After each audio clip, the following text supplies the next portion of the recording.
Le président du Conseil national de transition, le colonel Malik Diaw, est à Moscou, en Russie. Il a été accueilli à sa descente d'avion par Piotr Tolstoï, vice-président de la Douma. Le président Diaw participera à la deuxième conférence parlementaire internationale Russie-Afrique, prévue du 18 au 21 mars 2023. Envoyés spéciaux à Moscou, Garibou, Pérou et Adama Kamara. Au rendez-vous de Russie-Afrique, le Mali répond présent. Présent pour défendre avec extrême précision les intérêts du Mali. La défense de ses intérêts, le président du Conseil national de transition, le colonel Malik Diaw, portera la voix du Mali lors des conférences et sessions plénières en faveur de la deuxième conférence parlementaire internationale Russie-Afrique. Le président de l'organe législatif de la transition, le colonel Malik Diaw, fera connaître les idées et principes du Mali au milieu des partenaires et experts de plus de 50 pays africains. En marge de la conférence et conformément au programme de cette visite d'amitié et de travail, le président du Conseil national de transition effectuera des visites officielles. Il aura aussi des séances de travail avec Valentina, présidente du Conseil de la Fédération de Russie. Le colonel Malik Diaw procédera à la pose d'une gerbe de fleurs sur la tombe du soldat inconnu en témoignage des relations de coopération entre le Mali et la Russie qui existent depuis les premières heures de l'indépendance dans les domaines de la défense, de la sécurité, de l'économie, du commerce, de la culture et des sciences. Aujourd'hui plus qu'hier, la Russie occupe une place importante en tant que partenaire stratégique du Mali qui a fait le choix de diversifier ses partenaires. Convergence de vues réaffirmée, coopération réactivée, le Mali peut désormais compter sur le soutien de la Russie. La jeunesse malienne décide de soutenir les autorités de la transition. Cette décision a été rendue publique aujourd'hui à l'occasion d'une journée de mobilisation patriotique et citoyenne organisée par le ministère de la Jeunesse et des Sports, chargé de l'instruction civique et de la construction citoyenne. Les jeunes venus de toutes les régions du Mali et de la diaspora ont remis un manifeste au président de la transition, le colonel Assimi Goïta.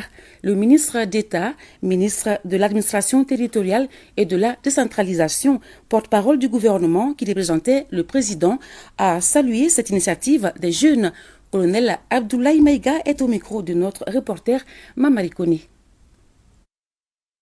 En tant que représentant du parrain de cet important événement, la personne de son Excellence le colonel Assimi Goïta, président de la transition, chef de l'État.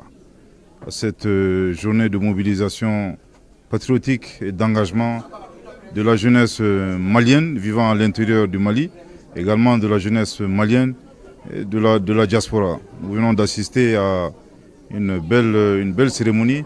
Au-delà de la cérémonie, nous avons bien noté l'engagement très fort de la jeunesse malienne à accompagner la transition. Nous nous souviendrons tous ici que le chef de l'État, lors de sa première sortie à l'endroit de la jeunesse, en précisant très clairement que les missions qui lui ont été confiées ne peuvent être atteintes que grâce à la jeunesse. Et c'est la raison pour laquelle il a très clairement dit, pour le citer, qu'il fait partie de cette jeunesse et que s'il échouait, que le bon Dieu nous en préserve, ce serait l'échec de toute la jeunesse.